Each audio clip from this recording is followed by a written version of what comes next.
Guess who forgot to reincarnate on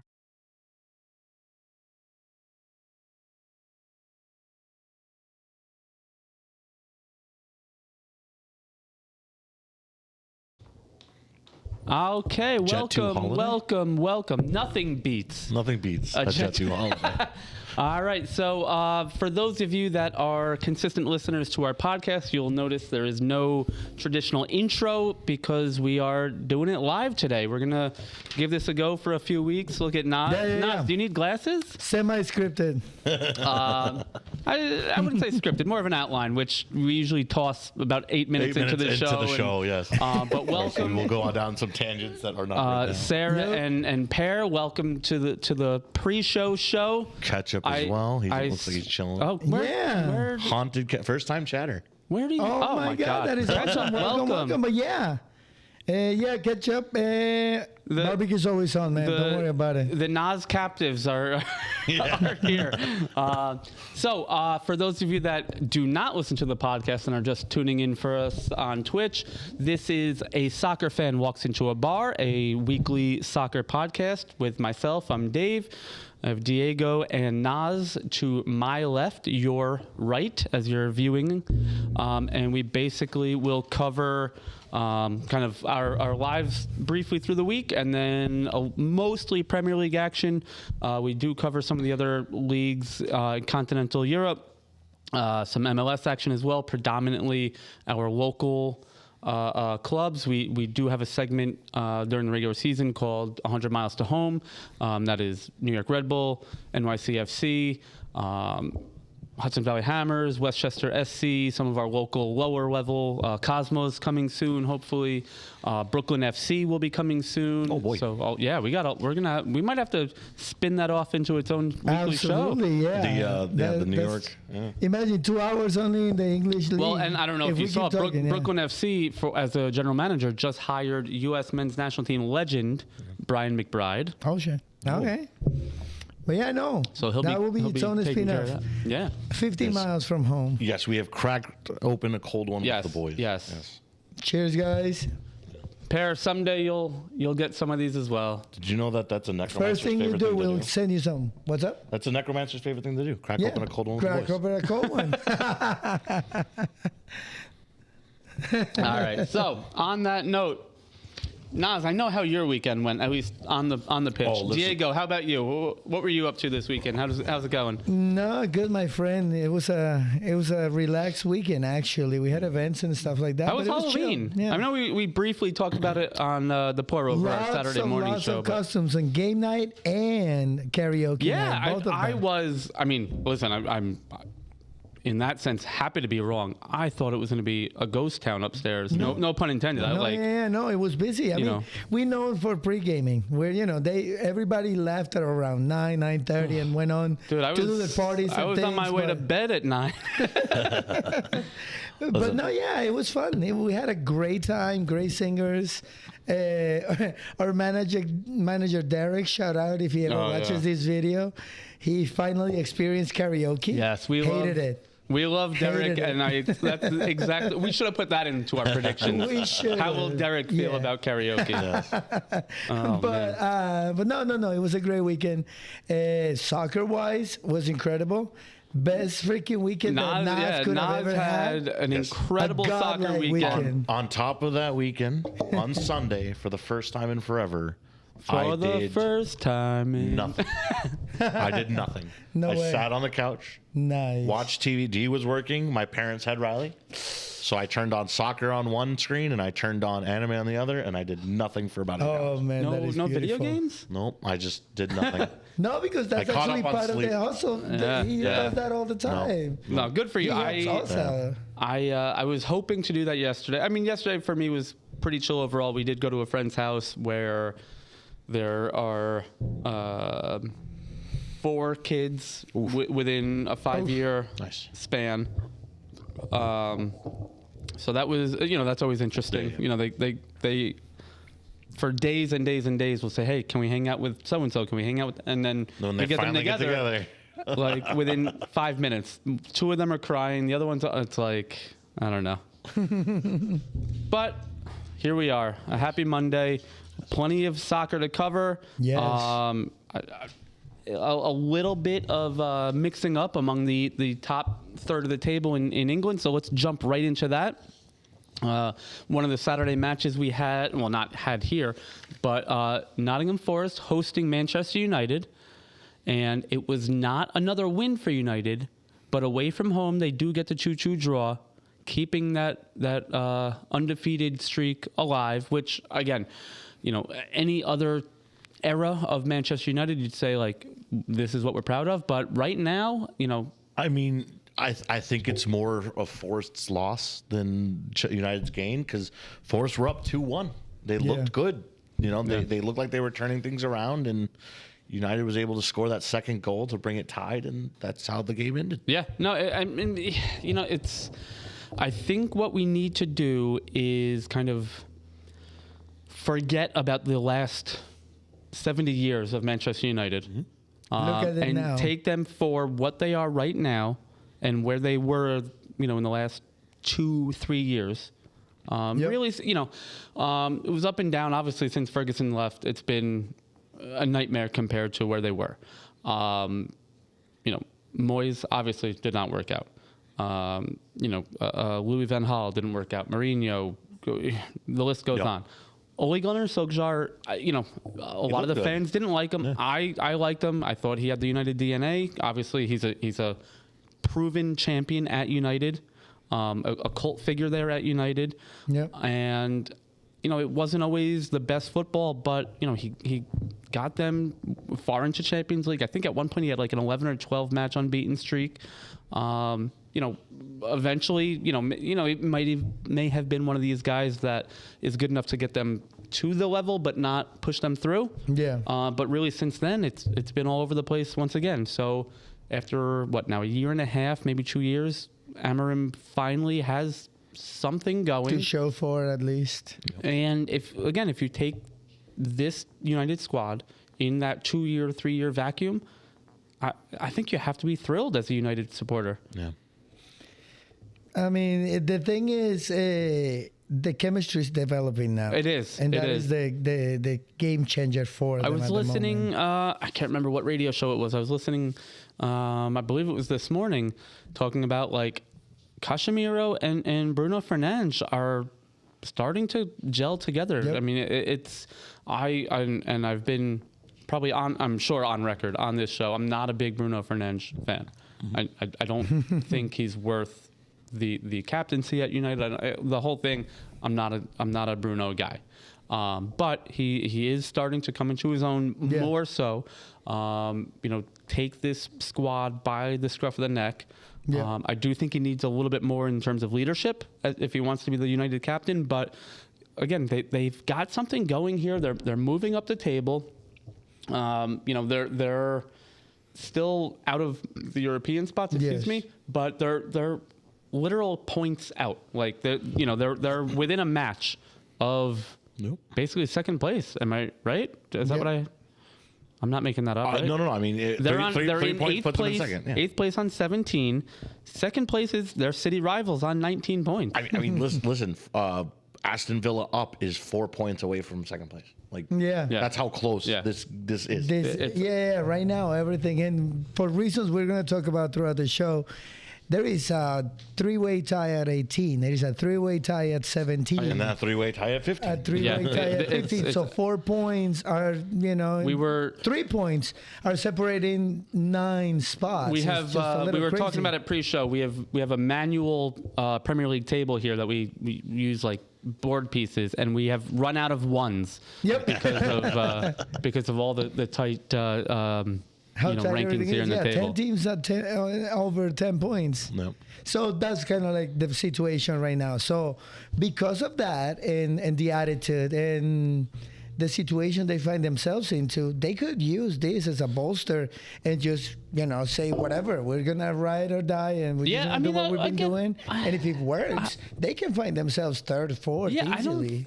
Not second, first. I don't think they're strong enough to be in Champions League next year. So, again, I know the expectations of United, but go back to what I said. Take this little Realistically window. speaking, it's just to bolster them. It's not a thing that is going, like I said, fourth, and then they go back down because they shift again. Arsenal Conference keeps League, winning. maybe? Manchester keeps the way they are.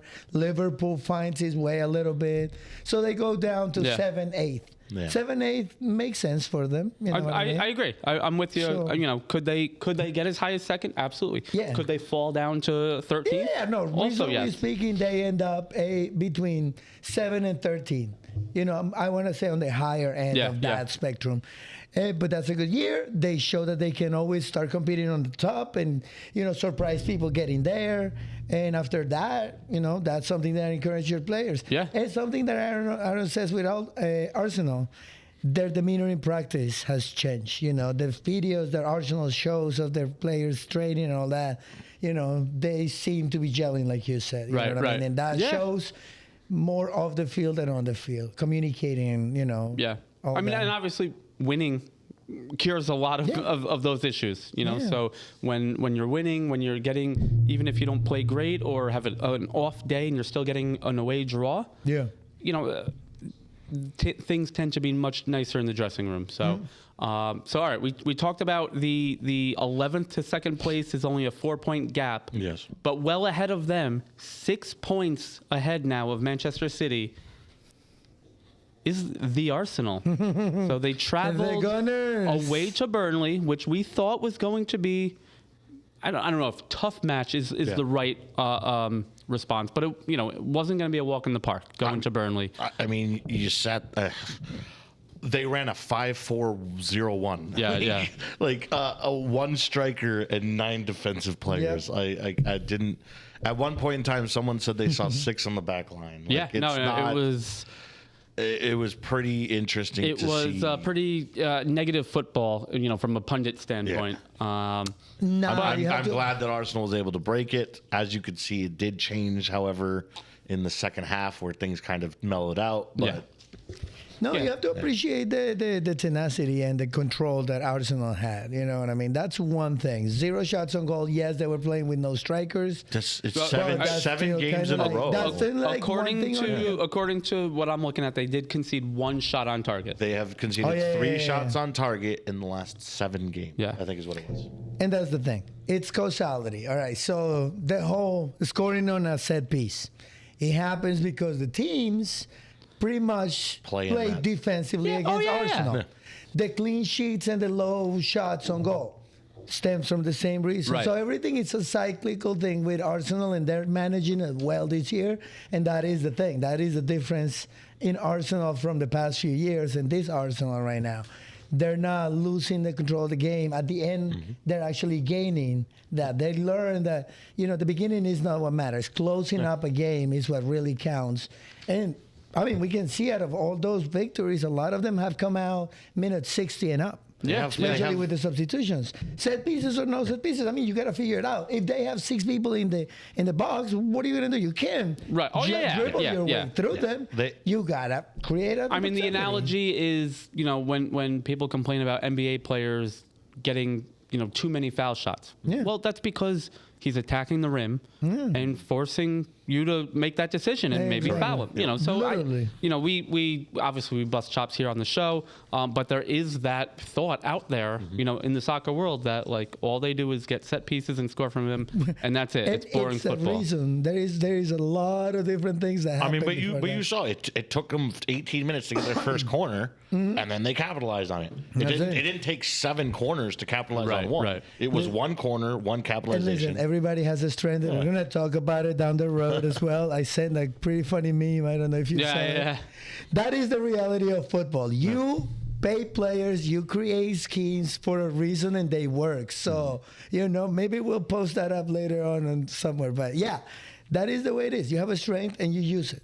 Well, I'll tell you what, it's up right now in our Discord. Yep. So if you want to see it, join the CDU Newburgh Discord. See what I did there? Nice.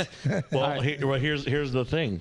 To get on our end, we should really have a Discord command, and we do not. Oh, we gotta get up. All right. So how do we? All you do is exclamation Discord, and the bot will answer saying, please join us at our Discord.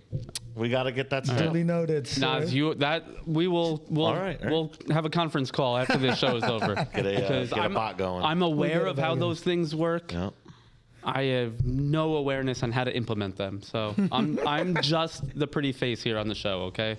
But you know, everything that's happening to Arsenal, it's a result of the way they play and the way they set the pace of the team, and it's not a fast pace, so that's how games get played out, and they're gonna do good, and they're gonna be all right. And I'm gonna end my rant at that because I love the way they're playing, and I don't mind the set pieces. Listen, love them. what I love, and this kind of harkens back to my old fandom in the 90s and early 2000s in Serie A, is every team had a distinct style. Obviously, back then, a lot of it was, two very strong center backs, the Catenaccio, maybe you pull one back almost as a sweeper.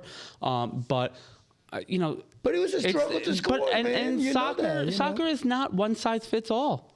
It changed a lot, especially maybe even mostly in the Premier League, where you have, basically everyone except for an English manager.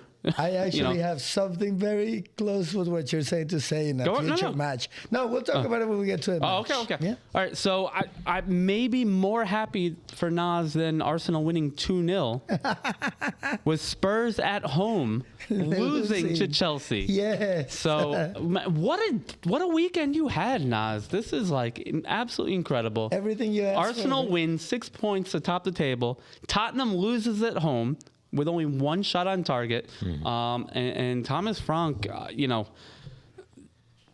very unlike him and his playing style to kind of lay an egg. Let's just call it what it was. You laid an egg at home in front of a London rival who are now climbing up the table themselves. We talked about this on Saturday. Something's got to give. If we all think these teams can jump back into the mix, somebody's got to lose. Which, honestly, it seems that they have. That's the thing is now we're starting to see them play each other. Yeah. Like they were all playing the lower end of the table. Now they're playing each other, and it's like one's going to go down and the other's going to go up. Again, we have Liverpool City going against each other. That's 2 and 3. We have Arsenal and Sunderland going against each other. That's 1 and 4. So then next week, we're going to see 2 teams drop and 2 teams move up. Absolutely true.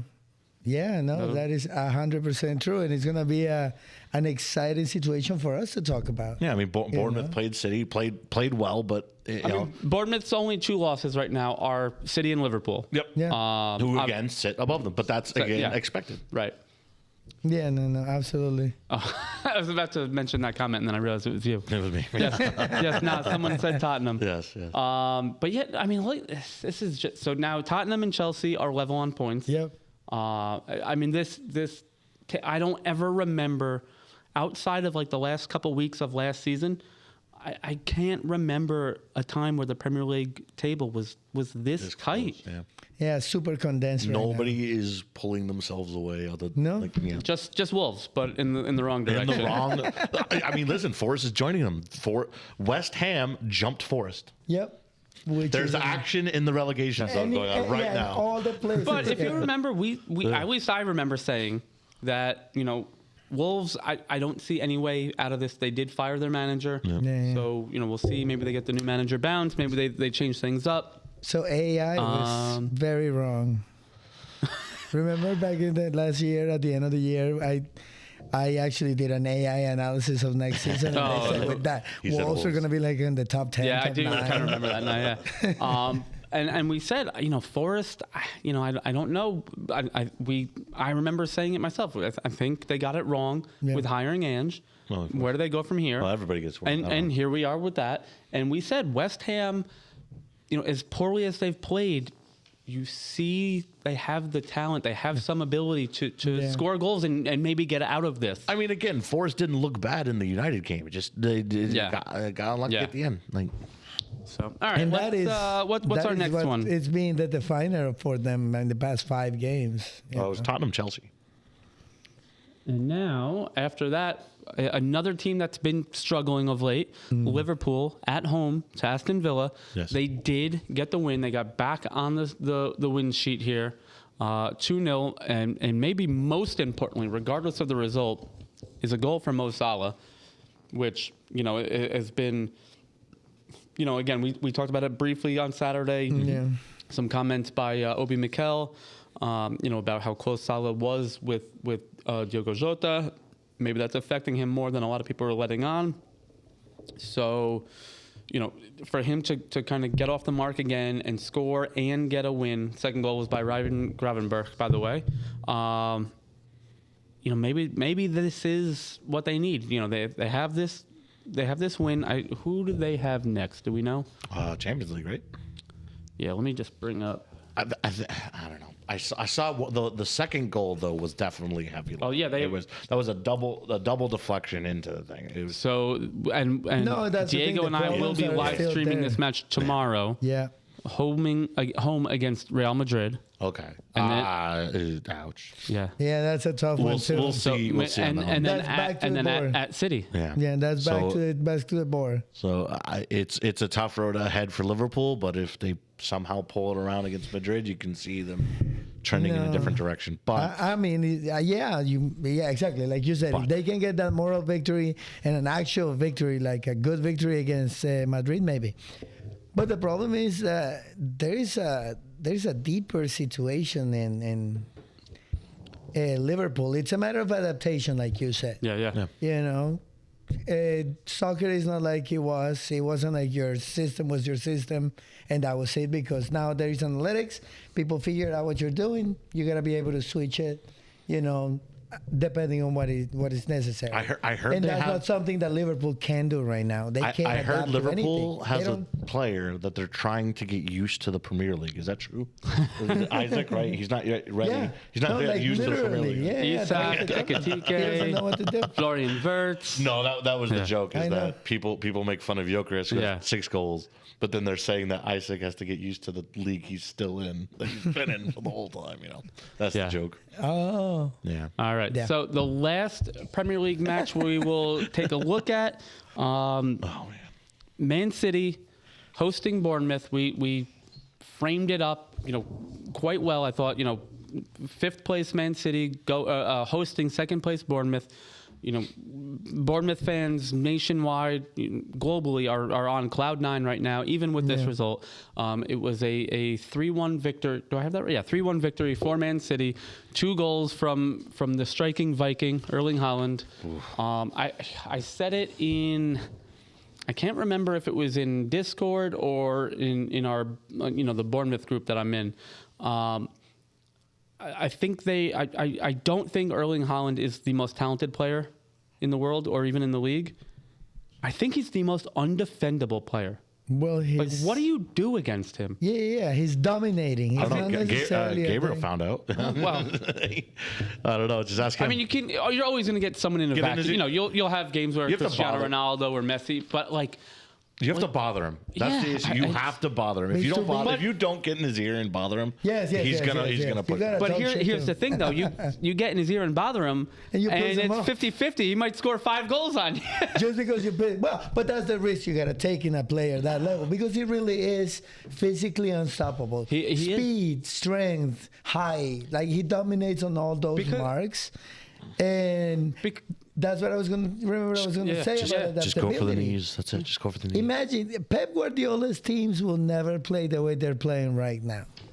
Like Pep is a false 9, fluid football guy, pass, move the ball around. I think to Right Pep's now, credit, what he they're has. playing Yeah, but is- Holland can't pass. Exactly. Holland can take passes. He can't pass. He is that good that Pep was like, you know what, speed football it is, man. Let's throw all my 30 years of coaching or 20, whatever. And for now, while I have you, I'm going to play whatever you need to Yeah, play. no, because that's the way gotta win. I think that's a lot of credit to someone as well respected and as accomplished as Pep. Because let's excuse me, let's be honest. Whether you're a player, manager, executive at this level, it's because of ego. You're always betting on yourself. You look at what I do the works, Mourinhos of the world. Even Ruben Amorim, it was kind of tongue in cheek, but he said, I don't care if the Pope himself tells me I'm not changing my system. Exactly. So for Pep Guardiola to embrace this new system, and get that false 9 kind of impact out. Yeah. Some of it is his ability to adapt, but also a lot of it is everyone's seen him do it now for 10 years, and they're starting to figure it out. So how do you do it? You have to get to the next level of complexity. Gag, exactly. So. Oh my God! Pep guacamole. Big guacamole now. No, but yeah, that's what I got from that game. And yeah, Harlan is unstoppable. If you don't bother him in some way, shape, or form, you're not gonna do anything. If you let him be by himself and do his thing, he might not go off for 5, but he's still scoring 2 on you, and in the ways that you know it's going to happen. It was a high press. First goal, high press. You lost the ball somehow. They didn't even look where to pass. They just literally threw over the head of the last defender because they know Haaland gets there. And maybe second goal, Haaland's strength. I do think as well as he's done in the last 2 years, I do think Uraola got that wrong. I think they were pressing a little bit too high. Absolutely, 100%.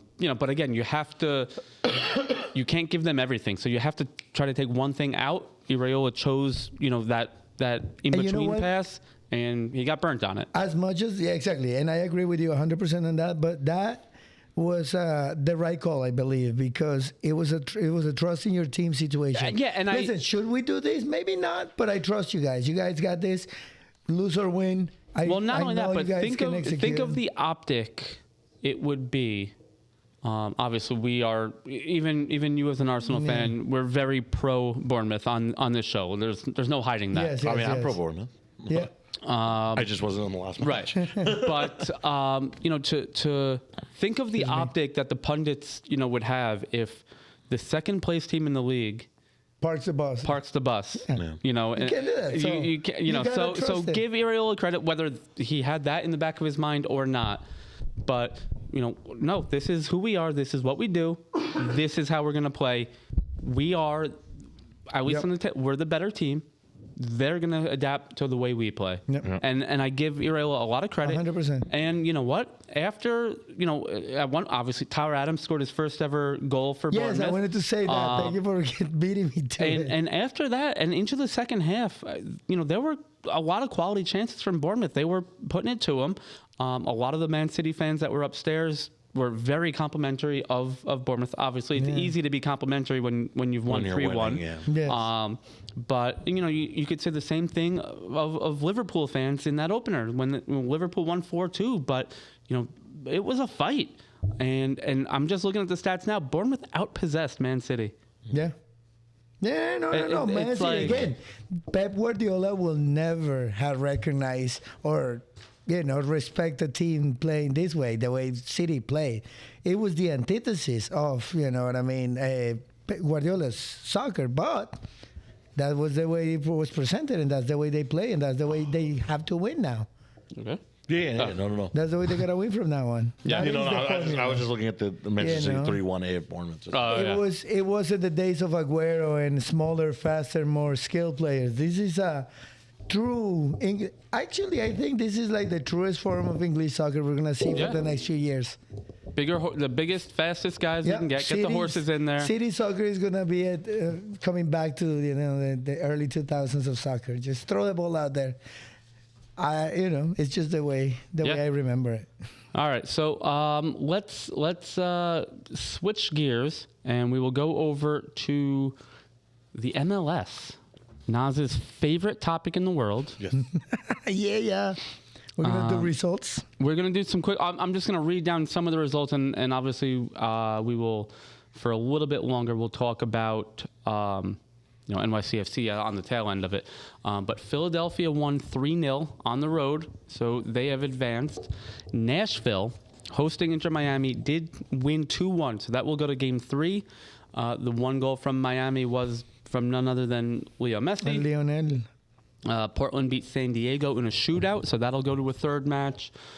Vancouver advances on a shootout. So Vancouver will now face Hyunmin Sun and LAFC. So they swept. Thomas Mueller against Sun. That'll be excellent. That's going to be a though. very exciting That match. actually gonna- that's gonna be LAFC awesome. ran riot, 4-1 winners away from home in Austin. Columbus won 4-0 at home against Cincinnati in the Hell is Real Derby. And then lastly, NYCFC, which I was at the match. It ended scoreless in regulation, and Charlotte won 7-6 on penalties. It was a very cagey match. A lot of back and forth. I was very surprised from Wilfred Zaha. He seemed to have been, in my opinion, diving all over the place. Very soft fouls. Trying to get any calls he could.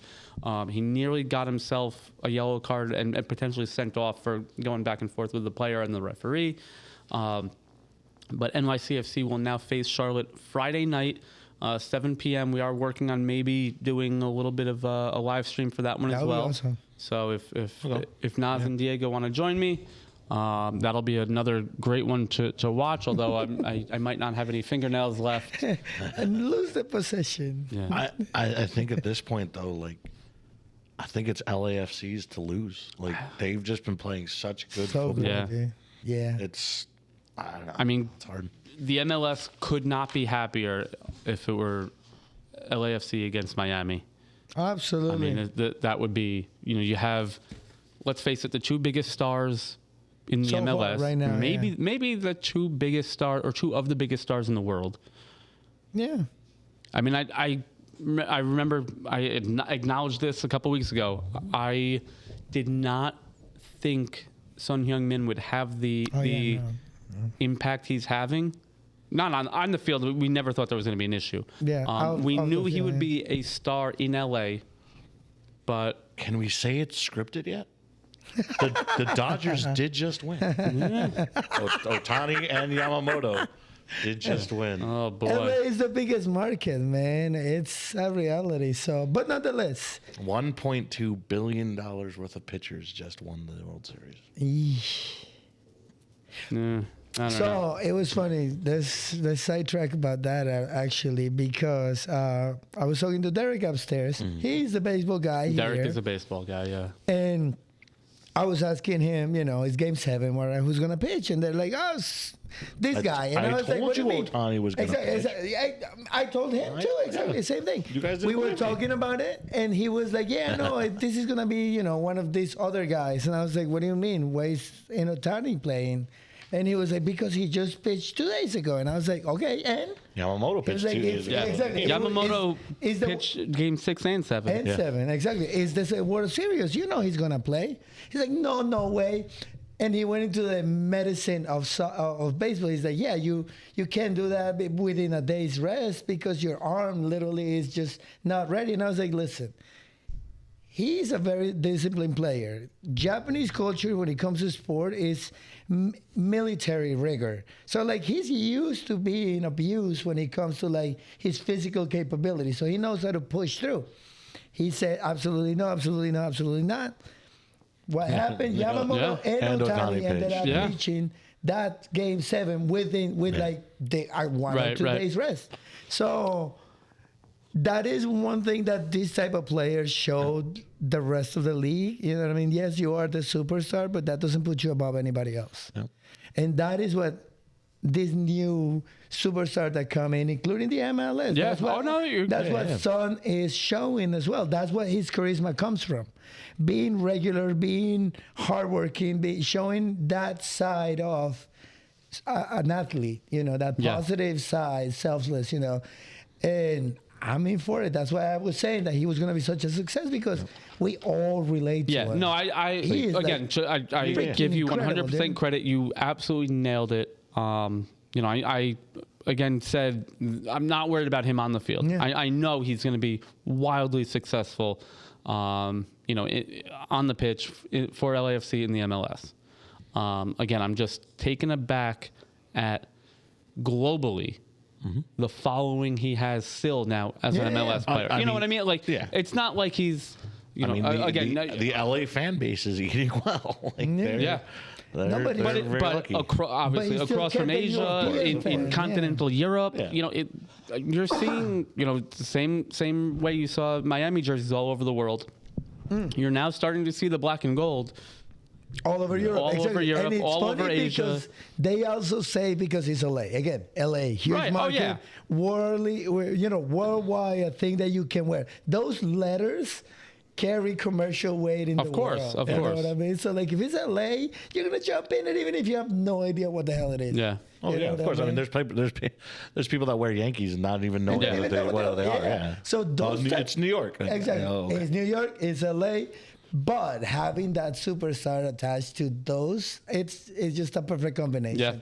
Yeah. That's gonna help the MLS. I'm telling you a lot. No, and I'm happy for it. I think am so. happy. I think again, they need to play their cards right. They need to put their best foot forward. But with global stars like Messi and Son and Thomas Muller and some up and coming, It's time to build younger our players own, man. and You gotta some. build I our was just own. gonna say some potentially big American stars that will be playing for the U.S.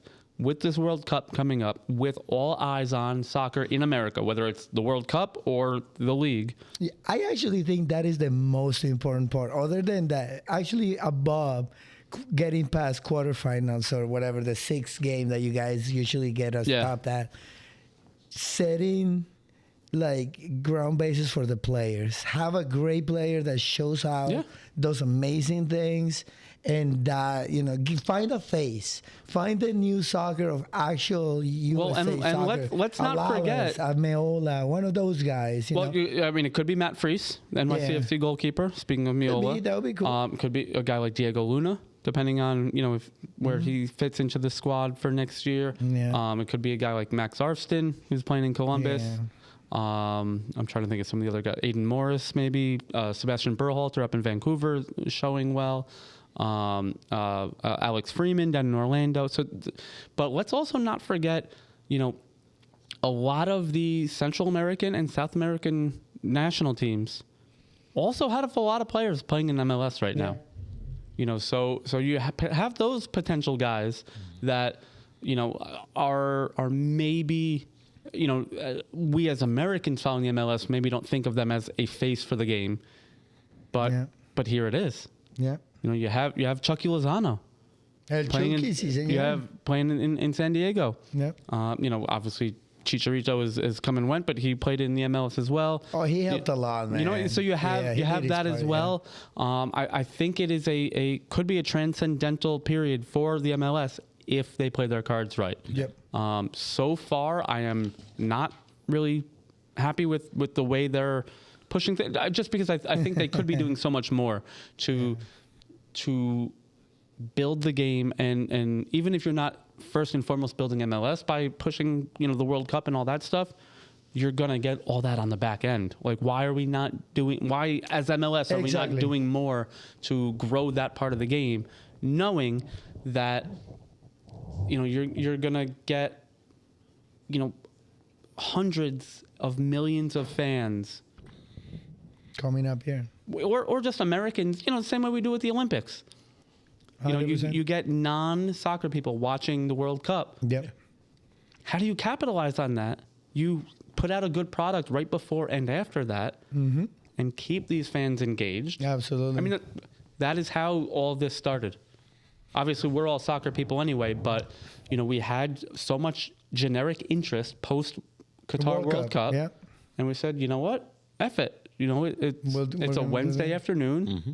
I'm here managing anyway. I'll open early and we'll do Champions League. Yeah, and it evolved from there. And here we are. Now we have a podcast. We do meet and greets. We do, but it's all from that one thing. And we got you guys watching. And we have a wonderful audience on Spotify, on Apple Podcasts, on YouTube, on Twitch now.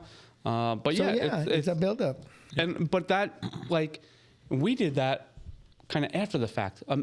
These guys have known for years now, almost a decade, that the World Cup is coming. and it's not, their marketing arm is not, in my opinion, doing enough. I also feel that it's because it's soccer in America. Yeah. How much do you push it?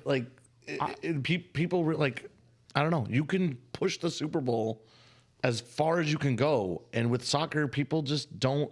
I don't know. It's soccer in America. That's what I blame. I'm not buying that. I think that's a cop out. I think even if you're right, I'll tell you. think you I'll have tell to you what try. it is. I'll tell you what it is. Not to start anything. No. Oh, issues here we or go. anything. This is like when you start when you start a joke with no The offense. the U.S. people care more about political issues than they do about hosting the World Cup. There is more issues. No, that's a fact. You see nothing about any big events coming up. You see nothing. But you see all these. And that was the funny part because back in 1994, it was the opposite way. You know what I mean? USA saw a potential on that because it was a world standing thing as well. Yeah. Like, you know, there were situations happening. So hosting it and putting a good product was beneficial in the political side as well. Think about it, like the Super Bowl is one of the biggest things in America. But that's the way it's gaining traction is through negative political stuff through the person that they've got going for the halftime show. Yeah. But well, that is true. But they're using that as a way to propel the Super Bowl still. Yeah. So why isn't MLS or U.S. Soccer trying to do the same? I mean, yeah, I see your point, and I think in a way with it. I think this because they throw money at it, like just advertise it because that's the way. Well, not only that, but now you have it's not just U.S. and U.S. Soccer and MLS dollars. Now you have all that FIFA money coming. Like, why aren't we doing more with this? Maybe they're waiting. Maybe they want to get through the MLS season, and then in their off season they're going to start pushing a lot. Maybe I don't waiting know till the year of maybe. Yeah, I don't know, but I do think, and I actually sat down with as part of an event with NYCFC over the summer. The sporting director for NYCFC, David Lee, who's actually now no longer with the club. He's in Sporting Kansas City, but he said the same thing. Like, he wishes that there were more of an impact from the MLS for the World Cup, and it's just like I said, so far not there. Like I said, I'm not starting anything, but when you look up the World Cup in the U.S., the only thing you see is should the U.S. host the World Cup because of all the issues. Okay, that's all you see. That's all you see, and I'm getting tired of it. And hold on. So, but was Qatar any different? No. Was Russia any different? Nope. Was South Africa any different? You know what I mean? Like, so no, there is a different coloring to it. With Qatar was abuse in Qatar. It was their people, so it was foreign to everybody else in the world. There were there were feelings about it, but it wasn't like they were telling you, hey, listen, you might not be able to come in. That is the one different coloring on this situation with America. America is threatening the tourism. It's threatening the people, not in the physical sense, not with violence, but with paperwork, with inconveniences, with the whole, but Qatar was very similar in that it was mostly about fans coming that would not be welcomed in Qatar, whether it was human rights issues, whether it was the lack of alcohol, for fans that wanted to be there, whether it was LGBTQ issues, whether it was just women in general wanting to go to games. There were a lot, obviously, not necessarily all apples to apples, but it's Qatar versus America. At its base is fans visiting the country not feeling welcome at a World Cup. And again, it's Qatar versus America. Everything that America reflects it in a much brighter light. There's a big magnifying. Yeah, exactly. You expect that from Qatar. It's like if the nice guy turns out to be fucking crazy, they're like, yo, well, you take it a little, carries more weight. Yeah. And that is the situation with America and it's politics. Like I said, I wasn't trying to start a political conversation. I was just saying that. I was just saying that that's all you're hearing about when it comes to the World Cup. You're not hearing excitement. You're hearing people talk about negatively about it, and it's like, come on. And that's a thing that is happening in general, and it's a reality that we're living in. And again, it's not going to stop too many people at the end of the day. You know what I mean? Because the people who are going to come and watch it are going to come and watch it. But those are the comments, and that's what. Yeah. What I believe, and I agree with you, U.S. Soccer doesn't have the capability to fight that type of discourse. Mm-hmm. U.S. Soccer is an organization, like you said, it's soccer in America. They don't got the means to be able to do anything about it. MLS, on the other hand, the business needs to, because it's a brand, it's a business. They need to watch out for their brand. Yeah. And that's really, their brand is not only the MLS in America, the brand is soccer in the U.S. Yes. Yeah, another And thought I that's just where had. I Maybe agree. I they're agree also with waiting both to see sides, all like- the teams that have qualified. Yeah. So they can start pushing MLS Events. players that are It could also be So. where they're playing, right? Right. We don't know which stadiums, which guys are going to be playing in, which cities are going to get what. Like, yeah. So all But no, fair just- points. just Now that we're kind of walking awareness. ourselves back through Yeah. it. Just dump commercials out. Like, just keep it relevant, I think the other issue is the U.S. also isn't building anything for it, right? All these countries were building things for it, like stadiums were going Right, up, right. money was going They're into ready it, to right? go. When you get the Olympic, you get the Olympic Village that goes Yeah. into it. The U.S. already has the infrastructure. Yeah. Yeah. Right. There's That's. no- I think that's the other issue. There We're not is- seeing any There's no growth. world news There's no about, growth. they're building these things. There's no new stadiums. There's no. That's the thing. Yeah. So if there's nothing else newsworthy, let's But pick out the Exactly. Yeah. But how about the MLS since a campaign tells everybody, hey, give me a new fly out of your stadium and tell Yeah. me what's happening for the World Cup. Exactly. Well, this could have been a to good be fair, example to get- there's almost no MLS stadiums actually being used. Correct. So Oh, so that's US. It's like Because Okay, because most I'm trying the biggest of the MLS soccer specific stadiums are probably 30,000. 30,000 somewhere in that Yeah. range. So you'll have I'm trying to think Gillette Stadium in Boston. So you're going football stadiums, Is- of course. but yeah, th- yeah. but they MetLife. also host the Revolution. The Revolution. Yeah. Seattle is I believe the same. They're using Lumen Field where the Seahawks play, but also the Sounders. Chicago's not in as a World Cup site. Philadelphia, Does LAFC have their own? LAFC has their own stadium. Okay. Yep. So they're not playing where. Yeah. I'm trying to Nonetheless, think. Maybe. Again, But I mean, as an organization, it's in your best interest to whatever these games are going to be played. No, or whatever, I agree. For you to put your hand in your pocket and help out. Yeah. I think that's You know what another I issue mean? though, That's too. kind of like my thing when I agree with both of you. Aaron is right because the only Discord in the world, and to be honest, it's coming from so many different people in different countries that I know, and then we talked about these things. And, first questions that come is what the political situation is in the country. Fine. That is the discourse for America right now.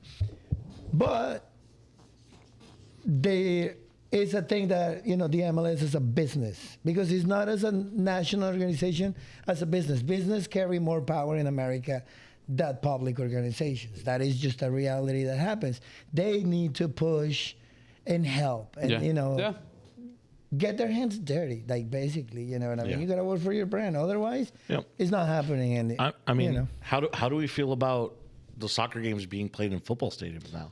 I'm fine with it. I mean, yeah. so if you, I mean, the issue is like the fans to the field.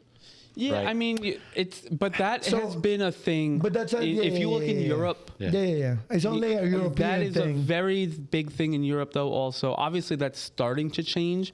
But if you look at almost any of the World Cup stadiums from Italy in 1990, track. they had the big track. Yeah. And these, Well, that was you because know, it was Olympic stadiums. Like that was the thing. exactly. But, So I don't think that we as American soccer people that are dealing with the Euro snobbery may Okay.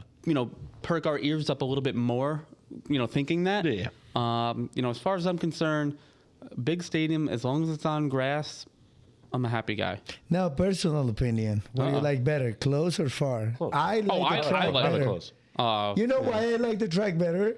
Because it gives the player the chance to truly go celebrate with their people without getting into trouble. No. I don't- The celebrations you get to see, plus the Olympic. I don't know. It makes the stadium feel less loud. More space makes it feel less full. I like it. Like again, AEK moved from the Olympic Stadium to their own stadium, and their own stadium felt more like home. Yeah. Because the fans were it's right next to closer. the floor. Yeah. There was Yeah. no more track. Because there is you know. only one real stadium in South America that has anything resembling that, and it's Boca Juniors Stadium. It's La Bombonera. Bombonera, yeah, Because yeah. you are really close. There is still a small track, but that thing is built in between apartment buildings, so you have so much space. So that one is awesome. But in Colombia, in Argentina, you literally have to put a 50-foot fence right in front of that, because otherwise no game will ever be Right. able Oh, no, to be I finished. was at... So it's a matter of culture as well. Yeah, You know? I mean, I've been to multiple games in Chile. You know, same idea. The Estadio Monumental and Estadio Nacional. You know, with the track and I mean, the fence itself is more of a. Yeah. I don't think fans should get that freaking passionate about something. Like That's a reality. But no, Pyrotechnics because are think a about thing in there's our less. countries. But well, it's not just the pyrotechnics. Think about it. The what did they used to be called? In England, right? You always have hooligans. the The hooligans. They have obviously calmed down quite a bit. Yeah. In Greece, like that was a big thing. Is you couldn't go onto subways or like my cousins used to tell me stories of how they would wear the shirts in And the fights wrong would part of break out, town. yeah. Like, you can't Yeah. like that doesn't it doesn't happen anymore. Yep. Like, that shouldn't happen. You know, like I it's don't know. I always 100%. I find that if you need a net or a fence to keep your fans away, those aren't fans. I what are they don't doing? disagree Like, with you at all, yeah. but Yeah, I that know, doesn't mean yeah. you don't need the fence. Yeah. You know, just because we say we don't want that here doesn't mean it's not gonna. No, I know, I got it. Right. It was a cultural thing on that end, though. So because of that, you know what I mean? I always have felt more comfortable with the track and everything, the separation. All right, let's table all of that because we have another. Oh, wait. What was the question? Is it scripted? Yes, I think it's scripted. But it's all right, though. I will enjoy We have Miami, LA. another all very the way. busy week ahead of us here, starting with a doubleheader Tuesday. Diego and I will be here live streaming. We'll do the watch-alongs. I will be in chat with you guys. You Yeah. better I'll be be in in chat because we're hosting Arsenal here as they travel to Slavia Praha in Czechia. Yes. And then just after that, I was really on the fence about which 3 o'clock game we would do, because we passed up PSG Bayern Munich to do Liverpool Real Madrid. I mean, I both. I can't believe they didn't figure out a way to get those in different time slots. It's just crazy. It's all about. See, if it's all about the ratings and the money, you should have. Yeah, done I know. Maybe we'll switch at halftime here. Oh. Oh man. Here comes There you go. Here comes the band. the Van Hammer. Is that your favorite part of the show now? That's Yes. his favorite part of the show. Yeah, absolutely mine. Did you notice that I tapped? Yes, thank you. I tapped the table this time. Yeah, The Diego slam. The table we bought from Amazon might not take the band hammer too often. It's all right. There goes the laptop. All right, Oh, man. so yeah, I mean, PSG Bayern should be a great match as well, but on the heels of all these trials and tribulations that Liverpool's been going through, Yeah. you have the return, although I don't know if he's healthy yet, but the return of Trent Alexander-Arnold to Anfield. Ooh. Very interested to see what kind of reception he gets. Yeah. And Liverpool, let me bring up the Champions League table right now as well. Well, Real Madrid is not of their troubles yet. You know, I mean, there is a good look after the Clásico, and they won the match right after that, but they were still in a tough position for a couple of weeks. So we'll see. You know what I mean? They need to show up. So PSG So and it's gonna be Bayern really Munich tough. are currently first and second in the Champions League table. Okay. Both on 9 points, both with a plus 10 goal differential after 3 matches. Arsenal are fourth, also on 9 with a plus 8. Real Madrid are in 5th, Yep. and Liverpool are in 10th. So, so for Liverpool, this could be a pivotal match that could take them down to that second tier of qualifiers Europa. at this point. So, I am for all the. Again, I think PSG Bayern will be the better of the two matches, but I think there's more intrigue with Liverpool.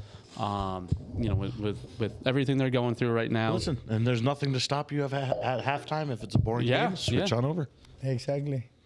We're gonna be talking to football fans, not a specific team members. Right. Yeah. Listen, if chat wants us to switch matches, maybe we'll do it. We'll switch up. Yeah. So, all right. So after that, Wednesday. Is Dortmund playing, by the way? They are. Yes. The same day? No, on Wednesday. No, Wednesday. So, Dortmund against Manchester City. Red Black is coming for that one. 3 p.m. Well, we won't be streaming it because we'll be open in the tap room. We should, man. We got to figure that out. Maybe not for this week, but down the road, I want to figure out how we can do it upstairs, and we got a lot of things moving. I'm trying to It's Magic Day. Magic Day. There you go. Never mind. Game's canceled. we're live streaming from Stacy's then. There you go. Yeah. All right. Then Thursday we'll take off. Nice little relaxed day. Mm-hmm. Friday night, back to MLS. We'll be almost definitely live streaming that in some capacity as NYCFC travel to Charlotte in the rubber match day 3 of round 1, and then we're into the weekend. Saturday morning, bright and early, we will not be streaming or showing this match, but it should be a pretty good one. Tottenham hosting Man United. I will be rooting for the Red Devils. Yes. Let's go, Man U. Shortly thereafter, the 12:30 game on Saturday. And by the way, all these times are Eastern in the U.S., so on the East Coast of the U.S. Sunderland hosting Arsenal, first versus fourth. Yes, I will be an Arsenal fan that day. There you go. Just that day, right? Just for that game. And a couple other matches of note. We won't be showing this one due to some other conflicts here in the tap room, but Inter Miami hosting Nashville in match day 3. By the way, I know it's somewhat old news, but I had a great interview a couple weeks ago with the chief scout for Nashville FC. SC rather. I don't know if I said FC or SC. But it's on our YouTube channel. So check it out. If you're looking for some team-specific content, or if you're a Nashville fan or just an MLS fan in general, it was a great interview. I thoroughly enjoyed chatting with Luke. A lot of great insight, from a perspective that we don't usually get. We'll talk to players. And when I say we, I mean just pundits in general. You talk to players, you talk to managers, you talk to executives, but you don't really talk to the scouting network. Yeah. And it was very insightful, I thought. As involved as I am and have been in the game, that's an entire part of the industry that I was really unaware of. I mean, I was aware of scouting is a thing, obviously, but what their day in, day out is, and how they go about their business and just how it all works it really is incredible. Yep. Dealing with the different time zones and the different managers and this and that. Really cool insight. It is the really personal side of an organization. Oh, yeah. Because they're the ones that have to go talk to families. They have to go talk to, They're talking with agents. They're talking with families, like you said. They're talking with managers. They're talking with schools, other scouts, with schools, with just people in the neighborhood. That is the personal side of the situation, yeah. So. And it's part of a crazy business. So, interesting. Check that out. Please, we'd love to have him again to get more in depth. No, he wants to come back on. Everything that was talked about. But please check out the first part. It was awesome. It was really interesting. All right, then Sunday, we have a pair of 9 a.m. games. Crystal Palace hosting Brighton and Hove Albion, which, although they're not from the same city, is a rather big rivalry. Bournemouth then traveling up to Birmingham to play Aston Villa. This, again, I specifically talked about, this stretch of games, the 4 straight matches against European teams. They lost to Man City on the weekend. Bournemouth, if they want to be for real, if they want to show that they belong in this top 4 or top 6 at least, this needs to be, in my opinion, at least a point. Yeah, no, you gotta be able to fight it out. Yeah. I don't see why they walk away with 3. They need. Villa just beat Man City. the week before on that Matty Cash goal. They have been playing well. They did kind of lay an egg over the weekend. Martinez did not have a good game. Yeah, it's inconsistent. Yeah, Villa is not horrible. They're no, that's what I mean. They just can't keep a string of games together. Funny you say Martinez. Like, he was supposed to leave. Yeah. And he got stuck at Villa. And he's like, damn it, man. He said his goodbyes. I thought I was out. He literally said his goodbyes. I thought I was out. Yeah. But no. Yeah, no, I remember he was like in tears in the last Premier League match back in May of the season, and here he is. So still kicking and fighting. Yeah, I know a lot of my Colombian family. Yes, that is Diego. That is me. Hello. So my wife and apparently my 4.5-year-old daughter is watching the stream today, and she says, Yes, "Oh, this is is that Diego. Diego?" And it's your father too, but none of that matters apparently. No, bro. That's so. Thank you very much. I appreciate it. Yes. So yeah, I love it. So Emi Martinez, who is beloved, oddly enough, by most of my Colombian family, which I find a little bit odd that my Colombian family would love an Argentinian goalkeeper, but here we are. And then last Sunday, 11:30.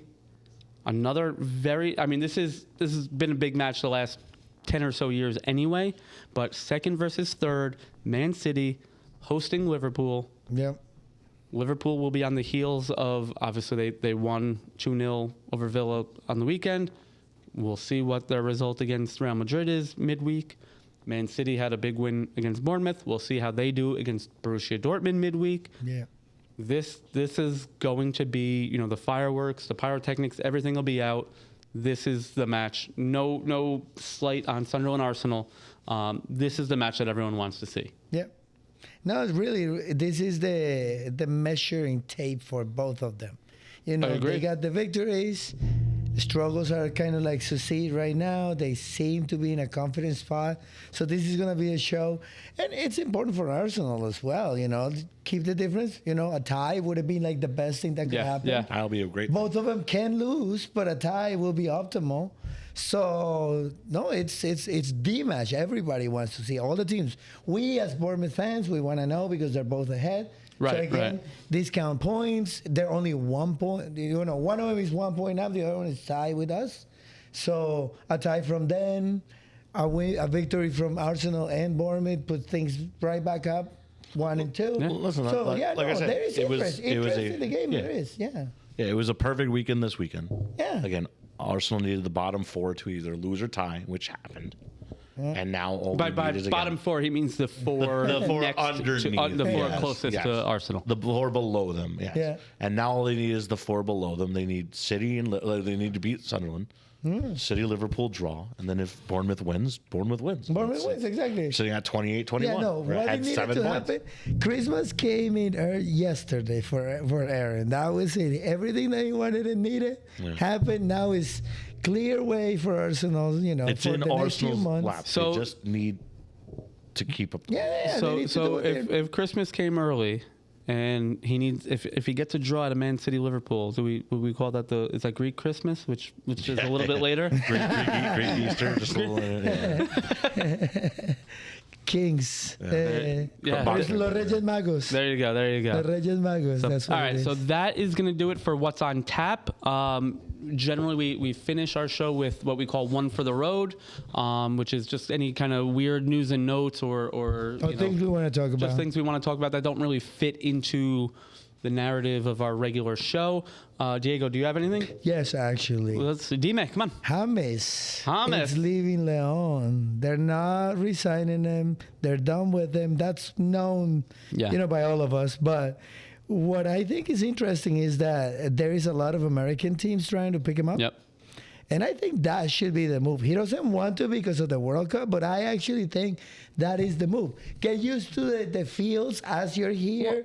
Get your feet in and get all the Colombian people getting ready. Well, I was going to say, this should not and is not the first priority for James Rodriguez, but think of the marketing that could get behind that if he plays in MLS and does well leading into a World Cup for him, for Colombia, for the World Cup in general. Yeah. For his Adidas contract, all this stuff. That is exactly what I'm thinking about. And his thing is he wants to be in physical form, in playing form. Yeah.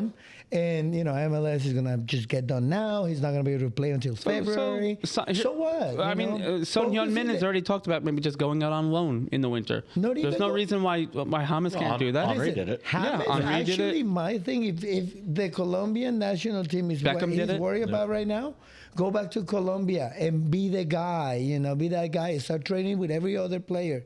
You know what I mean? Go to England for a month and train. Don't go alone. Go to England for a month and play Crystal Palace with your boys. Go to Bolivia and train in the altitude.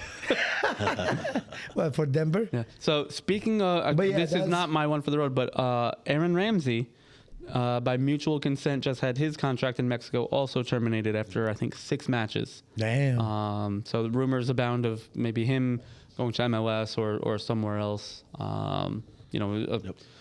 A very well-hyped player that got hit with the injury bug and could have been an incredible player, but just never worked out with Arsenal and then bounced around a lot. So yeah. But that was my one. I hope he reconsiders. It would be a great move for him. We should listen back to all of our shows and see how many times James Rodriguez has been your one for the road. Pretty much every time. It's got to be like 6 or 7. It's got to be misunderstood, man. I told you, I keep an eye on him and every now and again in Yamal. When he signed for Rayo Vallecano, all the Club World Cup stuff. Yeah. And now that you are, I mean, he's my boy, though. He should be the conversation for some of the best, dude. He beat out Ronaldo and Messi in his time down that way. He held his own. So, anytime I get to talk to him, I will be happy to do so.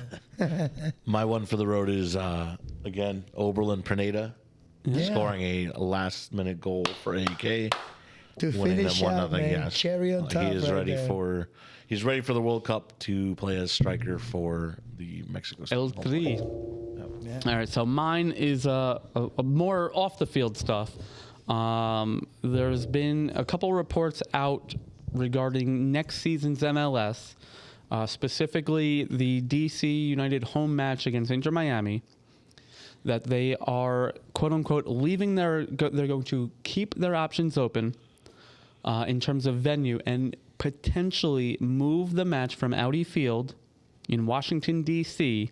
to M&T Bank Stadium in Baltimore, Maryland. Mm-hmm. That stadium, I Google mapped it just before the show. It is an hour and 10-minute drive from Audi Field.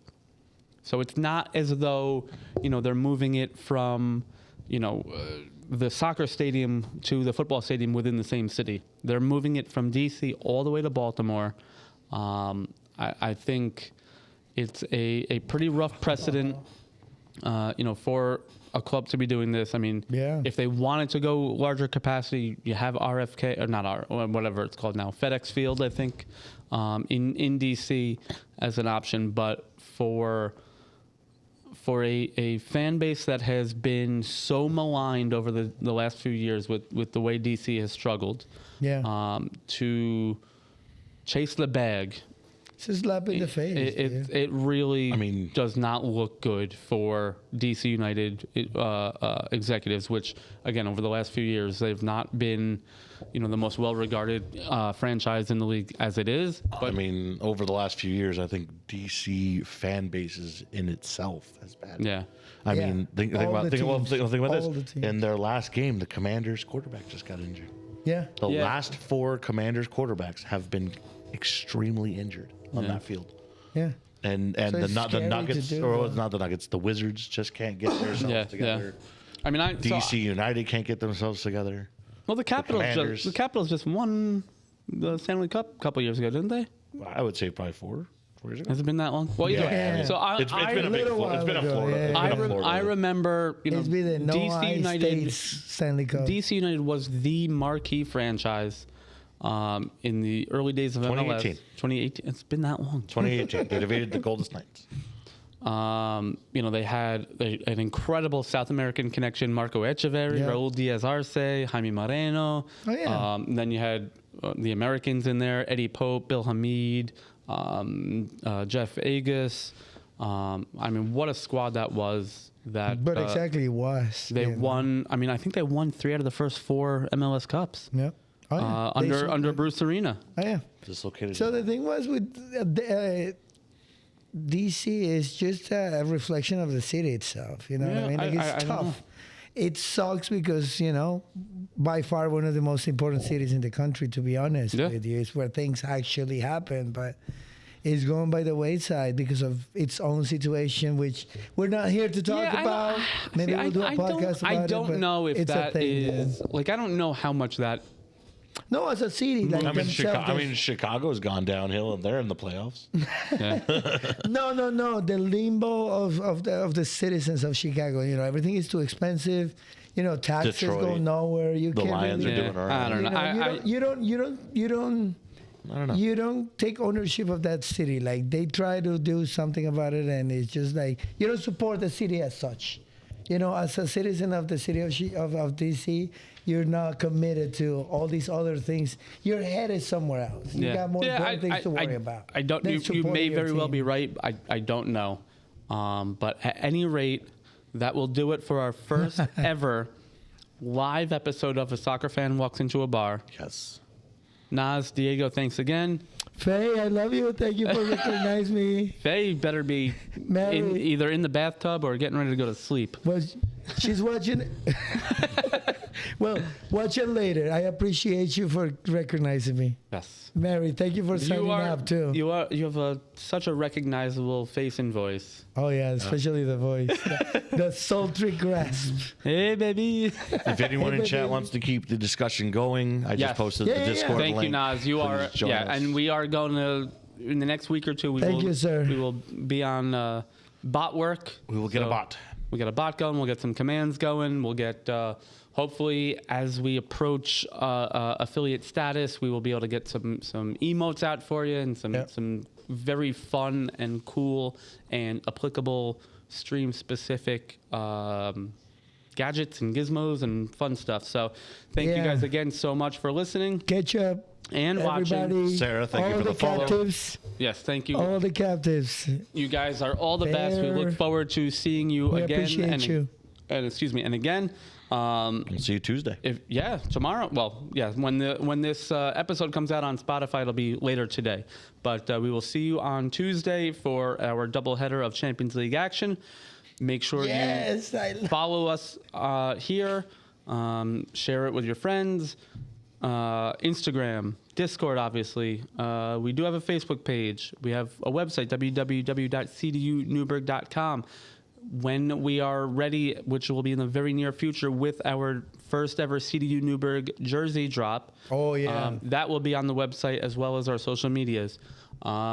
Reach out to us via email if there's matches that you want to watch. If there are things that you want us to talk about on the show, see your jersey drop. Comment in it or email us, cdunewburgh@gmail.com. Thank you. We appreciate everything you guys are doing to help us spread the love of soccer in our little oasis here in the Hudson Valley. And we'll see some of you tomorrow for the sidecast. Peace Cheers, out, my guys. friends.